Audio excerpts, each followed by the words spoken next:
Good evening all of you. आप सभी का स्वागत है आपके चैनल आदेश गुरुकुल में। जैसा कि आप सभी को पता है कि केवीएस केंद्रीय विद्यालय की नोटिफिकेशन आ चुकी है और 5 तारीख से उसके फॉर्म जो है वो ऑनलाइन चल रहे हैं। तो उसमें कुछ चीज़ें जैसे जानकारी आप सभी को देनी है, वैसे तो लगभग सभी को जानकारी है, लेकिन फिर भी कुछ जानकारियां जो हैं वो हम आप सभी तक शेयर कर रहे हैं। जैसे उसकी पात्रता क्या है, कितनी वैकेंसी हैं, या उन वैकेंसी के सबसे महत्वपूर्ण चीज जो है उसका सिलेबस क्या है, या एग्जाम पैटर्न क्या है, किस हिसाब से उसके क्वेश्चन पूछे जाने हैं, या कितने क्वेश्चन पूछे जाने हैं, या किस मोड पे पेपर होना है। जैसे 2018 के बाद में ये वैकेंसी आपकी आई है।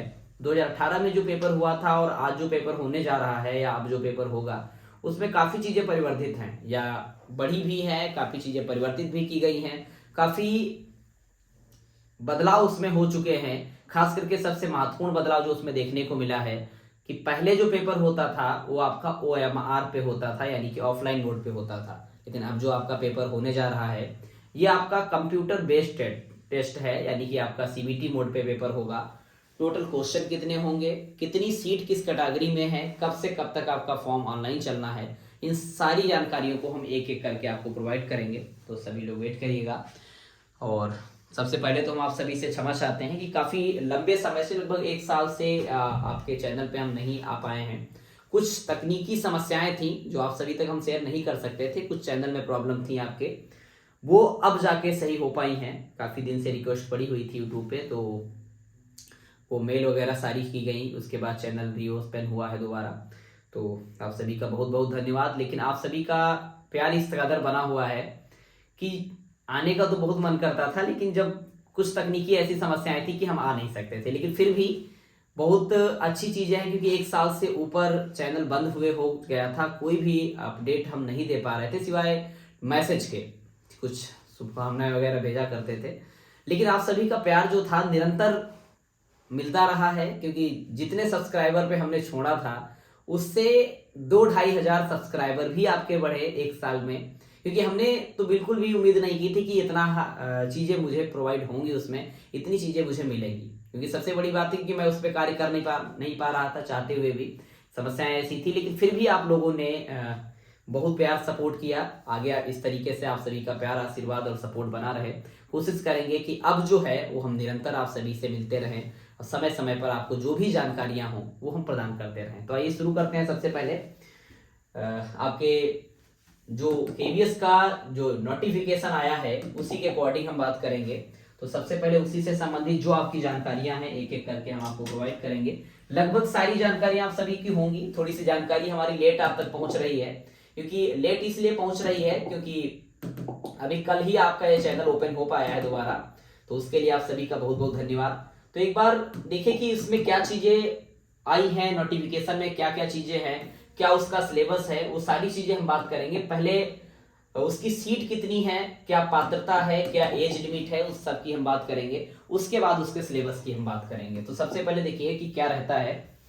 काफी लंबी नोटिफिकेशन है केवीएस की, लेकिन आपके एग्जाम की दृष्टि से जो आपकी महत्वपूर्ण है हम उसी के अकॉर्डिंग, इसीलिए ये चीजें मुझे बतानी पड़ रही क्योंकि काफी हमारे छात्र भी थे तो उनको काफी समस्याएं हो रही कि सर क्या क्या चीजें आनी है, कैसी आनी है, कहीं पे तो टीचिंग का पार्ट दिया हुआ है, कहीं नहीं दिया हुआ है, हमें क्या करना चाहिए, क्या पढ़ना चाहिए, कैसे पढ़ना चाहिए। तो सारी चीजें हम आपको बताएंगे। तो ये नोटिफिकेशन आपका जो आया था उसमें सबसे पहले देखिए सारी वैकेंसी हैं, लेकिन हम अपनी सब्जेक्ट पे कमांड करते हैं, बाकी सारी जानकारियां भी आपको मिलती रहेंगी समय समय से।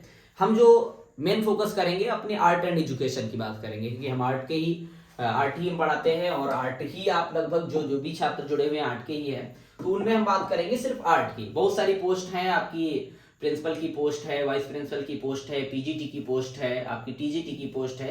टीजीटी में जो पोस्ट है आपकी आर्ट एजुकेशन, बहुत सारी पोस्ट हैं जिसमें आपकी जो पोस्ट है आर्ट एंड एजुकेशन, तो इसकी हम बात करेंगे। इसमें कितनी वैकेंसी है, तो देखिए सबसे पहले वैकेंसी की बात करेंगे, स्टेप टू स्टेप हम बढ़ेंगे। लास्ट में सबसे हम आपको सिलेबस भी बताएंगे कि इसका सिलेबस क्या है।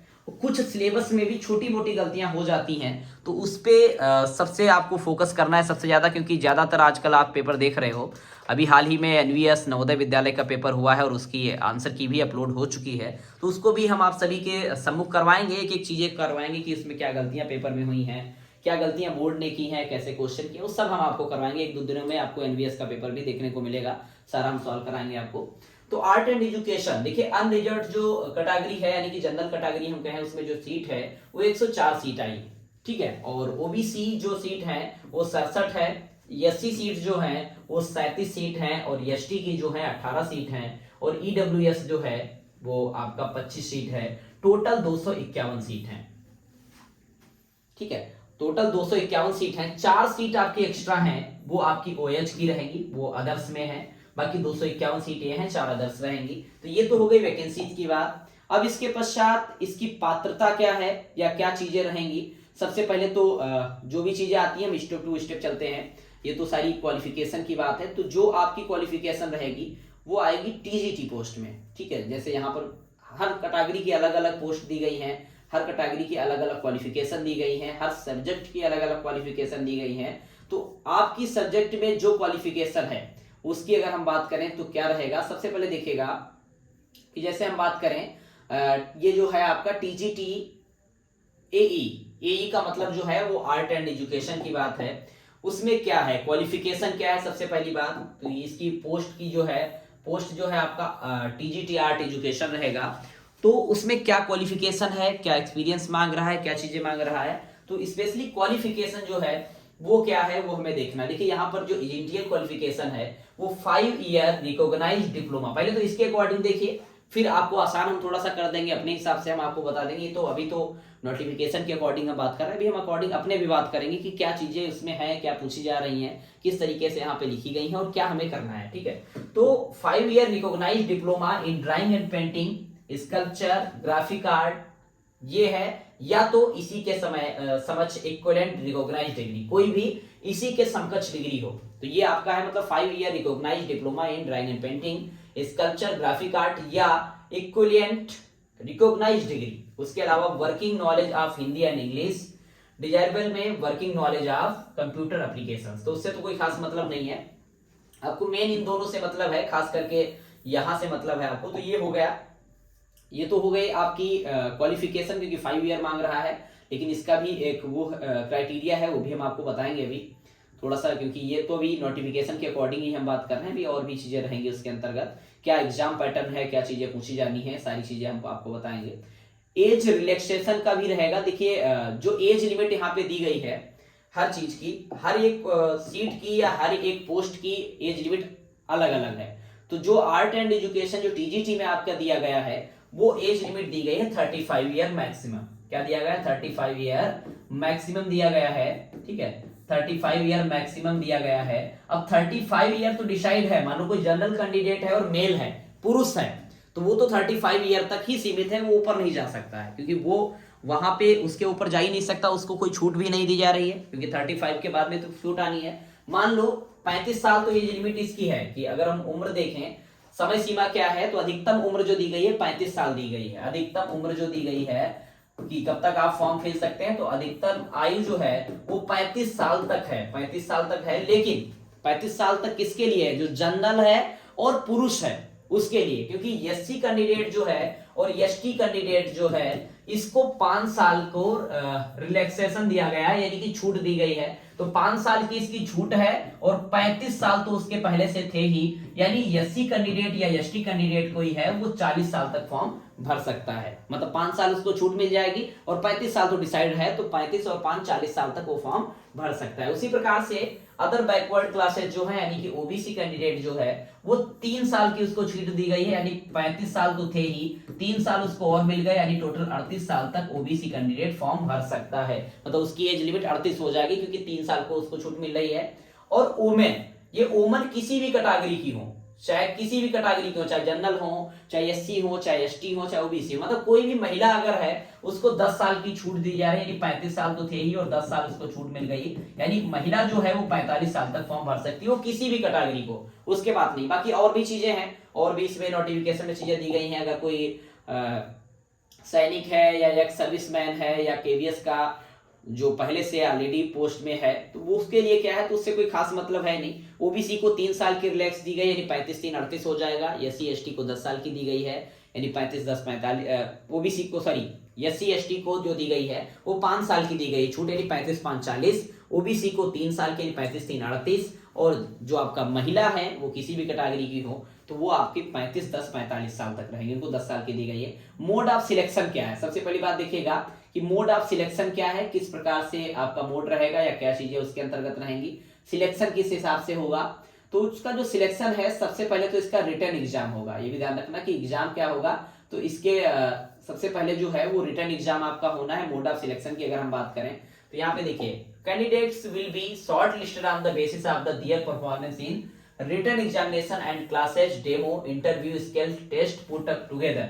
यानी सबसे पहले आपका रिटर्न एग्जाम होगा, रिटर्न एग्जाम के बाद में आपका इंटरव्यू लगेगा। इंटरव्यू में भी इस बार पार्ट डिवाइड है, 30 नंबर में आपका डेमो होगा और 30 नंबर में आपका इंटरव्यू होगा। टोटल 60 नंबर में आपका जाएगा इंटरव्यू, 180 में आपका पेपर होगा। तो उन सब के बाद में the decision of KVS about the mode of selection to the above post and eligibility candidates of the applicants for interview shall be final and binding. मतलब ये सब होने के बाद में ही फाइनल मेरिट बनेगी, उसके बेस पर आपको सिलेक्ट किया जाएगा। ठीक है, शुरुआत में पहले पेपर होगा, उसके बाद में आपका इंटरव्यू होगा, उसके बाद ही मतलब रिटर्न है, इंटरव्यू है, उसके बाद आपका फाइनल सिलेक्शन है। उसके पहले कोई भी नहीं है, मतलब एक पार्ट में नहीं है, उसके बाद। और पेपर जो है इस बार देखिए नोट करके पॉइंट लिख दिया है, the city centres of computer based test. अब कंप्यूटर बेस्ड टेस्ट है यानी कि कंप्यूटर बेस्ड टेस्ट यानी सीबीटी है तो ऑनलाइन होगा, यानी इस बार पेपर जो है आपका वो ऑनलाइन होना है। पहले इसके पहले कभी भी ऑनलाइन नहीं होता था केवीएस का, लेकिन इस बार जो है पेपर आपका वो ऑनलाइन होगा। तो ये तो आपकी हो गई कि पात्रता क्या है, पात्रता की भी हमने बात की है। फीस वगैरह क्या है, तो आपकी जो फीस है वो टीजीटी में आएगा, तो टीजीटी में जो फीस है वो 1500 दिखाई गई है। बाकी फीस के लिए तो कोई ज्यादा परेशान होने की जरूरत नहीं है, आप फॉर्म जैसे भरोगे आपकी जो फीस होगी आपके सामने ओपन होके आ जाएगी। ठीक है, बाकी क्वालिफिकेशन ये चीज ध्यान रखना, एज क्या है, क्वालिफिकेशन क्या लिया गया, experience, cast validity, non creamy layer, physical and disability, EWS ET से एप्लीकेबल, ये सारी चीजें आपके पास होनी चाहिए। लेकिन फॉर्म भरने के समय देखिए, फॉर्म जो ओपन हुआ है, फॉर्म जब से भरा जा रहा है 5/12/2022 से भरा जा रहा है और 26/12/2022 तक ये फॉर्म भरा जाएगा। ठीक है, मतलब 26 जो है वो अंतिम तिथि है, 26 तारीख तक आपको फॉर्म पूरी तरीके से भर के कंप्लीट कर लेना है। ऐसा ना हो कि फॉर्म रह ना जाए, तो उसको कोशिश करिए कि जल्द से जल्द अपना फॉर्म जो है वो सबमिट करिए। ठीक है, तो आपका 26 तारीख तक ये फॉर्म भरा जाएगा। अब जो है ये तो जो बेसिक जानकारियां थी उसकी बात है। अब हम बात करेंगे आपके जो सिलेबस है उसकी। तो सिलेबस से संबंधित अगर हम बात करें सबसे पहले, तो सिलेबस तो पहले आप देखिए कि किस हिसाब से सिलेबस आपका बताया गया है। ठीक है, सबसे पहले सिलेबस हम देखेंगे, तो क्या है सिलेबस आपका, वहां से चर्चा करेंगे। देखिए यहाँ पर जब चीजें आप देखोगे, हम पहले तो हम नोटिफिकेशन के अकॉर्डिंग ही आपको बताएंगे कि आपको जो नोटिफिकेशन है उसके अकॉर्डिंग क्या सिलेबस है। ठीक है, उसके बाद क्योंकि उसमें अगर कोई व्यक्ति सही से ध्यान नहीं दे पाएगा तो थोड़ी गलतियां ये कर देगा, क्योंकि ये जो आर्ट एंड एजुकेशन का है इसमें और टीजीटी के सिलेबस में थोड़ा सा अंतर है। थोड़ा सा अंतर क्या है, एक क्वेश्चन पेपर में ही थोड़ा सा अंतर आ जाएगा, तो वहां पर आपको फोकस करना है कि थोड़ा सा, इसलिए नोटिफिकेशन लंबी है, 120 पेज की नोटिफिकेशन है, उसमें आप यही नहीं समझ पाओगे अगर ध्यान नहीं दोगे कि आपके जनरल पेपर में क्या आना है। क्योंकि सब्जेक्ट में तो सब्जेक्ट ही है, लेकिन जनरल पेपर जो क्वेश्चन रहेंगे इस बार आपके, उसमें वो 80 क्वेश्चन जो आने हैं जनरल पेपर के, क्योंकि 100 उसके आने हैं और जनरल पेपर रहेगा, तो उसमें आपको थोड़ा सा समस्या रहेगी, तो वो चीज आपको समझनी है। ठीक है, तो सबसे पहले हम आप जनरल पेपर का जो सिलेबस है और स्पेशली आर्ट एंड एजुकेशन का, ठीक है, उसमें तो बहुत सारे हैं, लेकिन आर्ट एंड एजुकेशन का जो जनरल पेपर का सिलेबस है हम उसकी बात करेंगे।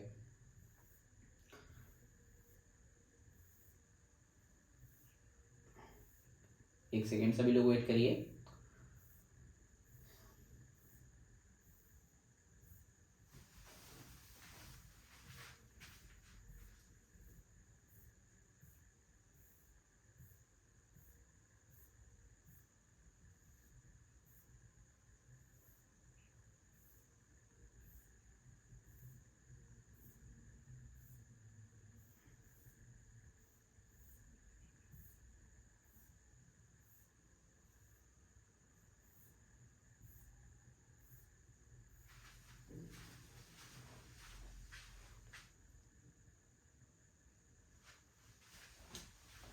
तो सबसे पहली बात यहां से अगर हम देखें तो हम सीधे सीधे आपको हम बता दे रहे हैं कि क्या क्या चीजें आपकी पूछी जानी है, क्योंकि हमने भी उसका बनाया हुआ है डाटा, तो वहीं से बना है, बस उसी डाटा को देखना है आपको।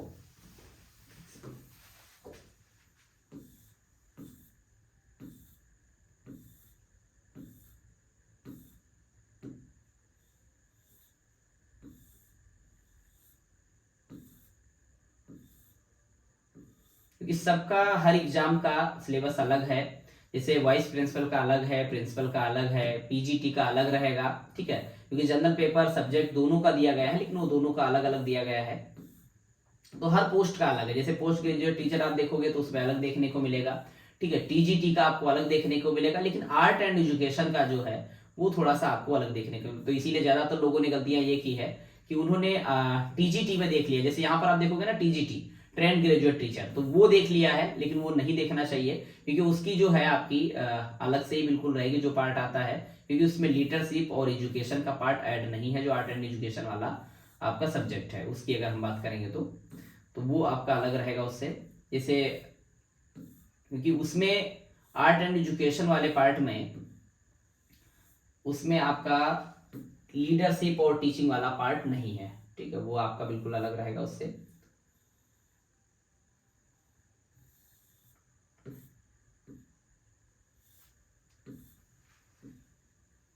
हाँ, ये देखिए आपका जैसे ये आया है पार्ट, इसमें आपको देखना है कि आपका ये जनरल पेपर क्या है, क्योंकि सबका पोस्ट अलग दिया हुआ है।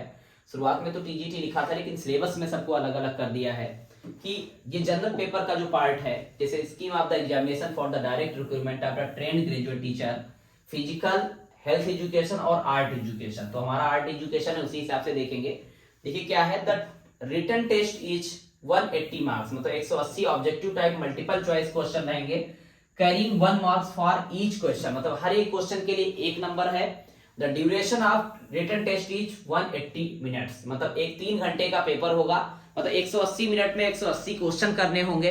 फिर उसमें जनरल पेपर के कितने क्वेश्चन हैं और सब्जेक्ट के कितने क्वेश्चन, इस पे देखना है। तो ये आपका है section name, nature of question, कि किस प्रकार के कितने क्वेश्चन है। तो सबसे पहले है प्रोफिशिएंसी इन लैंग्वेज, लैंग्वेज से आपके 30 क्वेश्चन रहेंगे, जिनमें जनरल हिंदी के 15 क्वेश्चन, ठीक है, और जनरल इंग्लिश के 15 क्वेश्चन, 15 मार्क के 15 क्वेश्चन रहेंगे, मतलब जनरल हिंदी के 15 क्वेश्चन, सामान्य हिंदी के, सामान्य इंग्लिश के 15 क्वेश्चन।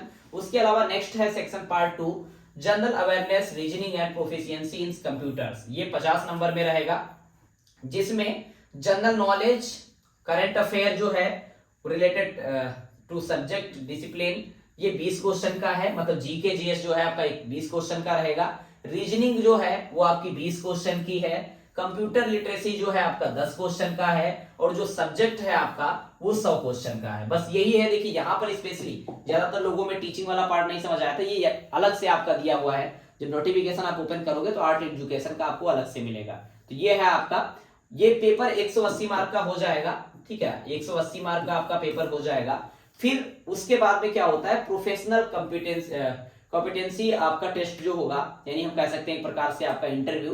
तो इस टेस्ट में क्या होगा, 60 मार्क का होगा, लेकिन इस बार डिवाइडेशन ये है कि डेमो टीचिंग जो होगी वो 30 नंबर की होगी और इंटरव्यू आपका 30 नंबर का होगा। उसके बाद ही फाइनल मेरिट डिसाइड होगी। तो मेरिट जो डिसाइड होगी वो मान लो जो भी आपके नंबर हैं उसमें से 70% नंबर थ्योरी के लिए जाएंगे, जो भी नंबर है उसके मतलब जितना भी आप मार्क्स पाए हो उसमें 70% थ्योरी का और 30% इंटरव्यू का जोड़ करके जो फाइनल मेरिट बनेगी वही डिसाइड होगा। यानी 70-30 का रेशियो है, 70% रिटर्न और 30% इंटरव्यू का। तो 60 नंबर में आपका हो जाएगा इंटरव्यू, 180 नंबर में आपका पेपर हो जाएगा। बाद में इसका रेशियो 70-30 का निकाल लिया जाएगा और उसके बाद ही उसकी फाइनल मेरिट डिसाइड की जाएगी। तो ये तो उसकी बात हो गई। अब हम बात करते हैं जो सामान्य चीजें हैं आपकी, बिल्कुल बेसिक चीज जो आपका पार्ट रहेगा एनवीएस की, अगर हम बात करें, सॉरी केवीएस की, तो क्या रहता है इसके अंतर्गत देखिएगा बस,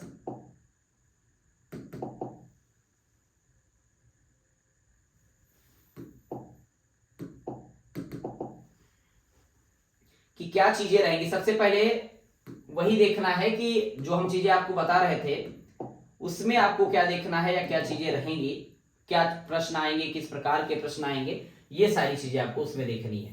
तो अब जैसे फर्स्ट पेपर का तो सिलेबस हमने देख लिया, पहले आप सेकंड पेपर का सिलेबस आप देखिए। तो सेकंड पेपर का जो सिलेबस है वो वही है जो आपका सीबीएसई का सिलेबस है। जो सेकंड पेपर में वही सिलेबस है जो आपका सीबीएसई का सिलेबस है। तो बस उतना ही ध्यान रखना है, जो सीबीएसई का सिलेबस है वही आपका सब्जेक्ट का सिलेबस रहेगा, 12th स्टैंडर्ड तक वही है आपका सिलेबस, वही रहेगा। लेकिन जो सब्जेक्ट पूछी जाएगी वो आपकी ग्रेजुएशन स्तर की पूछी जाएगी, क्योंकि जो आपकी आनी है वो सब्जेक्ट जो रहेगी वो ग्रेजुएशन स्तर की रहेगी। तो बस उसको ध्यान रखना आप।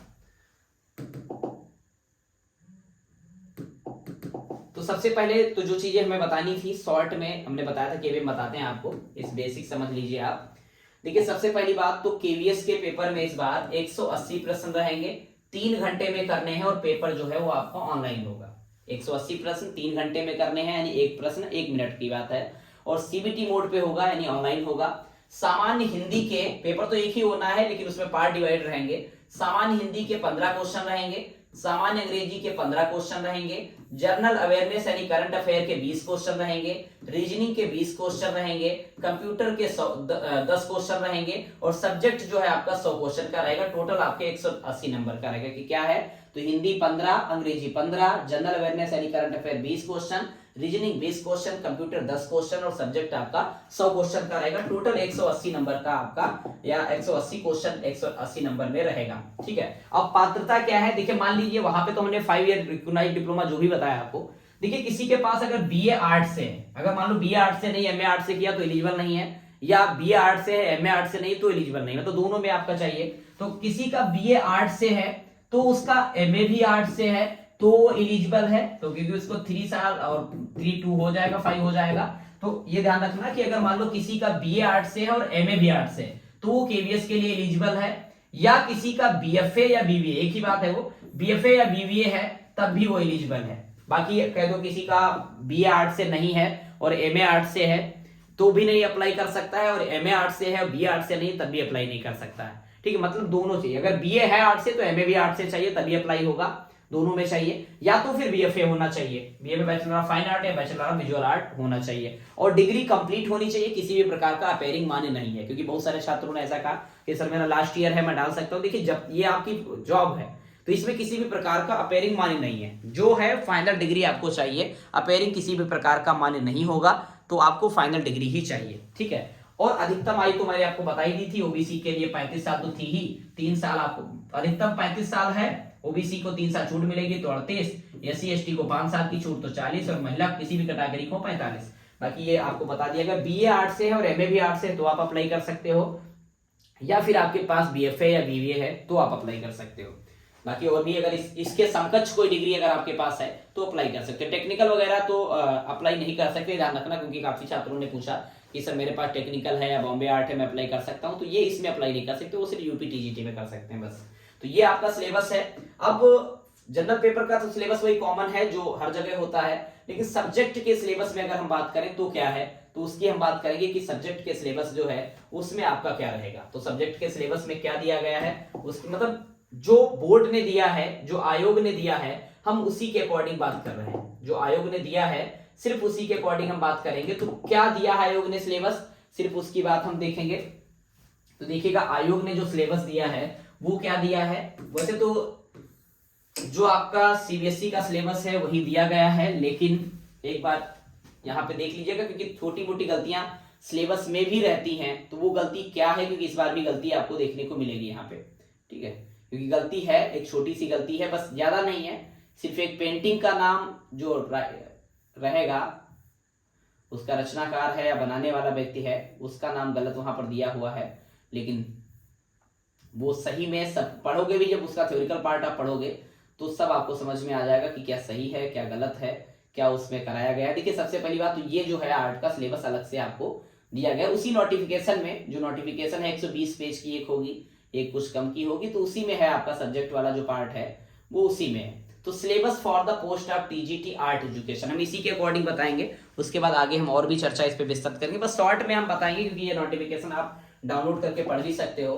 तो syllabus for the post of TGT art education subject का मतलब जनरल पेपर में था वो तो हमने बता दिया कि कौन कौन से पार्ट आने हैं। तो आपकी रीजनिंग आनी है, हिंदी आनी है, इंग्लिश आनी है, कंप्यूटर आना है, और जीके आना है, जीके करंट अफेयर आना है, और 100 क्वेश्चन सब्जेक्ट के आने हैं। बाकी किसी भी प्रकार का टीचिंग एप्टीट्यूड वगैरह का पार्ट नहीं है, ये मैंने आपको दिखाया भी और बताया भी। इसके लिए तो बिल्कुल बस खास करके वही चीज है जो बताना। देखिए क्या सिलेबस है ड्राइंग एंड पेंटिंग का, तो सबसे पहले हिस्ट्री ऑफ इंडियन आर्ट, जिसमें आर्ट ऑफ इंडस वैली यानी हड़प्पा एंड मोहनजोदड़ो, इसका समय काल जो दिया गया है सीबीएसई के अकॉर्डिंग 2500 से लेकर के 1500 ईसा पूर्व यानी बिफोर क्राइस्ट। अब इसका परिचय क्या क्या इसमें है, देखिए बेसिक मेन चीजें बताने का मुद्दा यही है कि क्या क्या चीजें कौन कौन से चैप्टर हैं, लेकिन चैप्टर से बाहर से भी क्वेश्चन आते हैं, ऐसा नहीं कि इसी पे सीमित रहना है। आप इसके बेस पे और भी चीजें डीपली पढ़ सकते हो और पढ़ना भी है, क्योंकि आप और भी पेपर दे सकते हो। केवल ये नहीं है कि यहाँ पर सिलेबस इतना दे दिया तो बस इतना ही पढ़ लिया, और भी चीजें आपको पढ़नी है डीप इसमें। ये तो सिर्फ एक दिया है अनुमान, क्योंकि जो भी सिलेबस है आपको पेपर में ही लिख दिया है नोटिफिकेशन में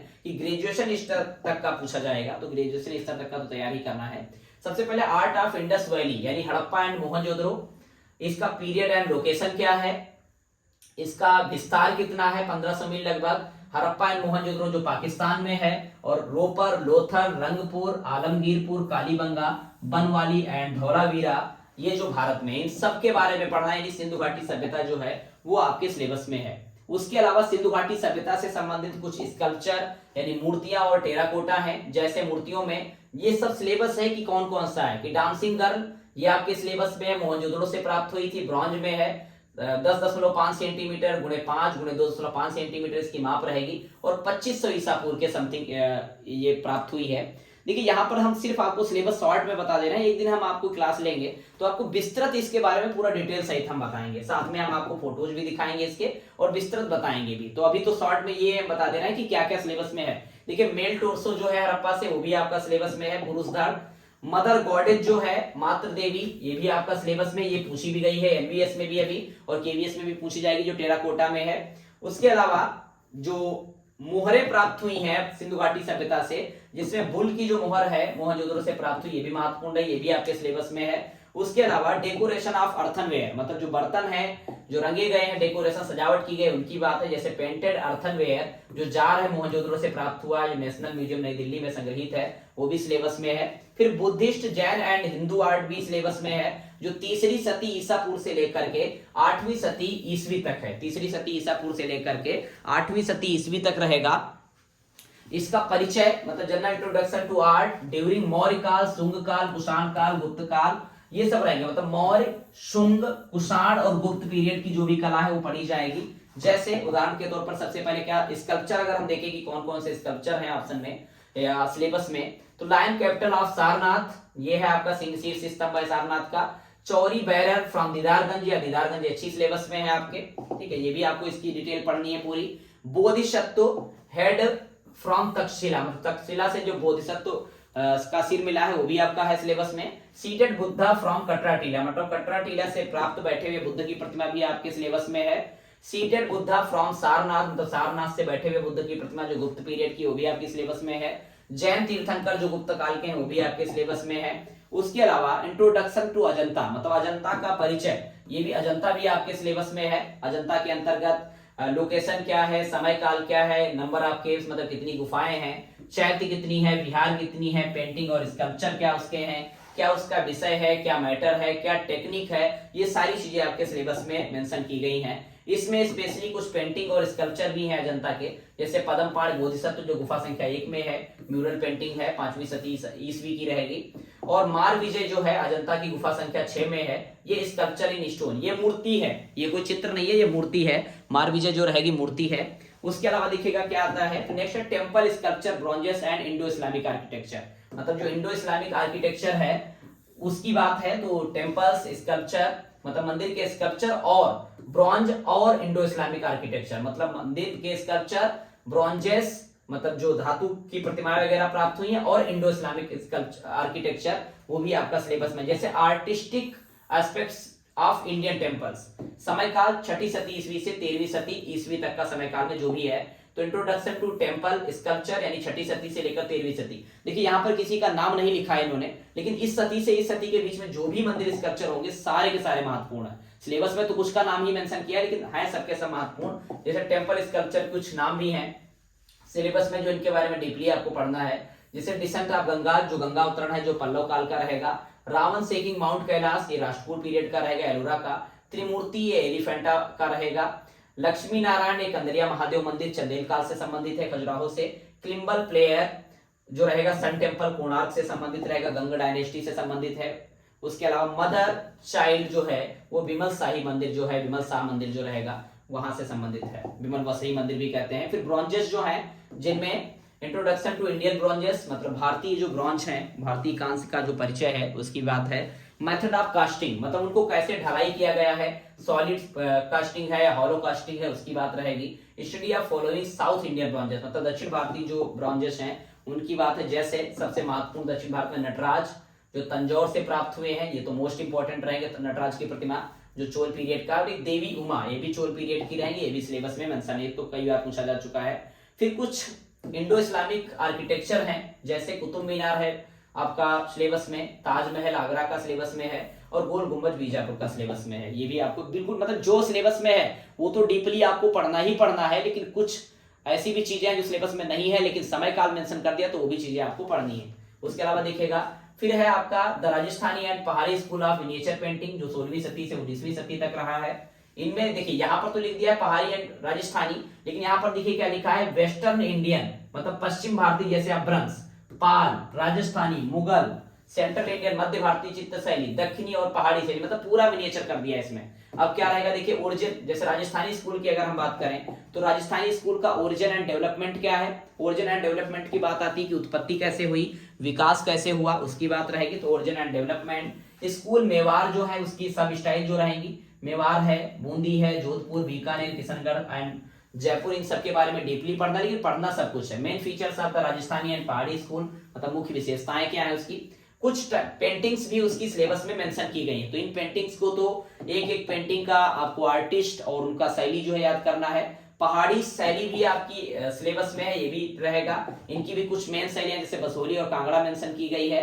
उसी प्रकार से आपकी दक्षिणी शैली भी मेंशन की गई है, ये भी आपको, इसके बारे में हमने जैसे बताया कि आपको हम डीपली बताएंगे हर पार्ट। देखिए उसके अलावा न्यू इंडियन एरा जो है, इसमें सबसे पहली बात तो जो आती है, कोई एक पेंटिंग है जो राम सागर मानभंग करते हुए, वो भी महत्वपूर्ण रहेंगी। भारतीय फ्लैग जो है, राष्ट्रीय ध्वज जो है, वो 1906, 1921, 1947 में फाइनल डिजाइन हुआ, तो इसकी पूरी कलर स्कीम रहेगी। ये भारतीय ध्वज का तो हमारे चैनल पे हमने करा चुके हैं, 2 वीडियो हमने कराए थे, एक मानक आकार से लेकर के और एक ध्वज की पूरी जो भी समरी थी उसके बारे में, और भी आगे हम इसको डीपली बताएंगे, तो उसकी बात चर्चा हो चुकी है। बंगाल शैली आपकी सिलेबस में है, इसको भी आपको अच्छी तरीके से कंप्लीट करना है। Contribution of Indian artist to struggle for national freedom, मतलब भारतीय राष्ट्रीय आंदोलन में जो भी कलाकारों ने प्रतिभाग किया, जो भी उनका योगदान रहा, उनके बारे में है। फिर कुछ पेंटिंग्स हैं जो बंगाल शैली से संबंध रखती है। यहाँ पर छोटी सी गलती आयोग की वेबसाइट उसमें है सिलेबस में, और सीबीएसई के 12th के सिलेबस में भी है कि जर्नीज इंड, मतलब अंतिम यात्रा जो चित्र है वो रविंद्रनाथ का ना होकर के अवनींद्रनाथ का है। बाकी कोई दिक्कत नहीं है, क्योंकि बंगाल शैली के वो कलाकार भी नहीं थे रविंद्र, अवनींद्रनाथ थे, उन्हीं का लिखना चाहिए था, लेकिन वो गलत है। तो पेपर में अगर कभी आ जाता है तो अवनींद्र ही करना है, इसके हिसाब से नहीं कर देना है, वो अवनींद्र ही करना है। तो जर्नीज इंड अंतिम यात्रा जो चित्र है, लास्ट जर्नी या जर्नीज इंड या अंतिम यात्रा जो अवनींद्रनाथ का ही रहेगा, बाकी चित्र तो उसमें मेंशन है ही। तो बाकी कुछ और भी चित्र हैं जो आधुनिक भारतीय, जैसे जो भी मैजिशियन पेंटिंग है, जो भी पेंटिंग यहाँ पर दी गई सिलेबस में, जो भी चीजें दी गई हैं, पूरी तरीके से आपको एक एक पेंटिंग सिलेबस की पता होनी चाहिए। ये सारी चीजें हम आपको डिटेल में भी बताएंगे आगे, ये तो कुछ बेसिक चीजें हमने आपको बता दी, खास करके क्योंकि काफी दिन बाद वापसी थी, तो एक सामान्य जानकारी देने के बाद ही कुछ क्लासेस आपकी हम करवाएंगे यहाँ पे। तो एक एक पॉइंट आप इसका ध्यान रखिए, बाकी समय समय पे मिलते रहेंगे। इस केवीएस के सिलेबस के एक दिन हम विस्तृत चर्चा करेंगे हर एक पॉइंट पे कि क्या चीजें पढ़नी। पहली बात तो ध्यान रखना कि केवल सिलेबस पे डिपेंड नहीं करना है, सिलेबस पे हम फोकस कर सकते हैं, केवल डिपेंड नहीं रहना, क्योंकि और भी चीजें पूछी जाएंगी। अगर ज्यादातर क्वेश्चन जो है 20, 25, 30 क्वेश्चन तो सिलेबस से ही आ जाते हैं, लेकिन और भी चीजें हमें पढ़नी है, ठीक, और भी डीपली पढ़नी है। और केवीएस के पेपर में सब्जेक्ट से ज्यादा मायने आपका रखेगा जनरल पेपर, क्योंकि सब्जेक्ट तो लगभग बेसिक आता है, सबका उतना ही जाता है, तो जनरल पेपर पे भी आपको फोकस करना है, ठीक है। तो जो जो पार्ट हमने बताया कि हिंदी है, इंग्लिश है, आपका जीके जीएस है, आपका रीजनिंग है, आपका कंप्यूटर है, उस पर भी फोकस आपको रखना है, क्योंकि वो 80 क्वेश्चन है, लगभग सब्जेक्ट के बराबर ही है, तो उन पे भी फोकस रखिए। बाकी सभी को बहुत बहुत शुभकामनाएं, क्योंकि वैकेंसी 18 के बाद में अब वैकेंसी आई है 4 साल 5 साल बाद, तो अच्छी तरीके से तैयारी करिए। और भी वैकेंसी है तो समय समय पर मिलते रहेंगे, क्योंकि अब तो शुरुआत हो चुकी है, और आप सभी के प्यार और आशीर्वाद से चैनल दोबारा रीओपन हुआ है, लेकिन होता नहीं है। और आप सभी का प्यार आशीर्वाद है कि जो रीओपन हो गया है वो, तो आप सभी का बहुत बहुत धन्यवाद। समय समय पे मिलते रहेंगे आप सभी से। और अभी एनवीएस का पेपर 1-2 दिनों में हम आपको सॉल्व कराएंगे पूरा, क्योंकि लोगों को मिलाने में बड़ी समस्या हो रही है, तो वो हम सॉल्व कराएंगे आपको पेपर। और भी जो पेपर वगैरह हैं सॉल्व कराने के पश्चात आगे की जो भी चर्चाएं हैं आप सभी से करते रहेंगे। धन्यवाद। अब बस आप सभी कुछ जैसे जैसे होगा सूचनाएं देते रहेंगे। देखिए यहाँ पर सिलेबस जो है हमने शॉर्ट में कराया हुआ है, इसलिए शॉर्ट में है क्योंकि इसके बारे में अगर हम डीपली चर्चा करेंगे तो अभी रिकॉर्डेड क्लास आपकी पढ़ रही है, आप सभी को पता है कि ज़्यादा रिकॉर्डेड क्लास समय पे पढ़ नहीं पाती है, काफ़ी बड़ी हो जाती है। तो और सिर्फ सामान्य जानकारी के तौर पर ये बताया गया है। इस केवीएस के सिलेबस के बारे में हम स्पेशल चर्चा करेंगे एक दिन, और बिल्कुल डीपली एक एक पॉइंट पे हम चर्चा करेंगे, हर चीज़ आपको बताएंगे, ठीक है। तो वहां पे हम सारी चीज़ें बताएंगे, बस शॉर्ट में चीज़ें इसलिए बता दें कि ये चीज़ें आपको नॉर्मली समझ में आ जाएं बस, ठीक है। तो उसके अलावा बाकी आप समय समय पर वो चीज़ें हम करवाते रहेंगे जो चीज़ें आपको करवाना है। फॉर्म समय से पहले भर लीजिएगा सभी लोग, और अपनी तैयारी बिल्कुल जोश के साथ शुरू करिए, क्योंकि एग्जाम भी इसका बहुत जल्द होगा, क्योंकि बहुत ज़्यादा समय तो नहीं लेता है सेंट्रल गवर्नमेंट का कोई भी एग्जाम। समय से एग्जाम होगा, काफ़ी दिनों के बाद है, तो लगभग पूरी तैयारी के साथ केवीएस ने दिया होगा। वैकेंसी भी खूब है, खूब तैयारी करिए, सफल होइए, बहुत जल्दी आपको सफलता प्राप्त करे माता सरस्वती। और समय समय पे आप सभी से मिलते रहेंगे। धन्यवाद।